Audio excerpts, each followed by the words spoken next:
In today's video, I'm going to teach you how to uninstall a program on your Windows computer.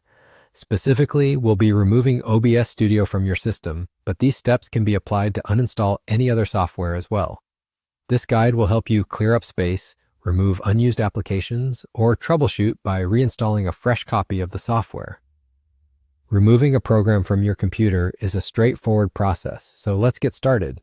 First, you need to access your control panel. To do this, go to the search function located in your taskbar at the bottom left of your screen.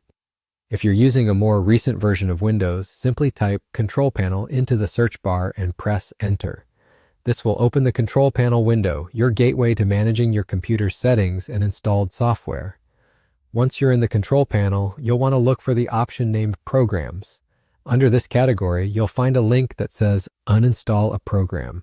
Click on this link and it will bring you to a list of all the programs currently installed on your computer.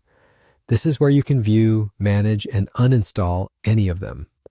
Now that you have the list of programs in front of you, it's time to identify the software you want to remove. In this example, we're looking to uninstall OBS Studio. You can scroll through the list to find OBS Studio, or you can use the search box in the upper right corner to quickly locate it by typing OBS. Once you've found OBS Studio in the list, right-click on it, and you'll see a small menu appear. On the menu, you'll notice an option that says Uninstall. Go ahead and click this option. Doing so will launch the uninstallation process. A new window might pop up confirming whether you truly want to remove the software from your system. If this happens, click Yes or Uninstall again to proceed. The uninstallation process will now begin, and this may take a few minutes depending on your system and the software being removed. As OBS Studio is being uninstalled, you might see a progress bar showing you how far along the process is.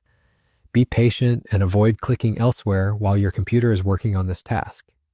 Once the process is complete, you'll receive a notification or the window might simply close, indicating that OBS Studio has been successfully removed from your system. And that's it. You've successfully uninstalled OBS Studio from your computer. This can free up valuable disk space and ensure your system runs more efficiently. Remember, these steps apply not just to OBS Studio, but can be used to uninstall any other application you no longer need. Thank you for following along with this tutorial, and if you found this guide helpful, be sure to check out our other instructional videos for more tech tips and tricks.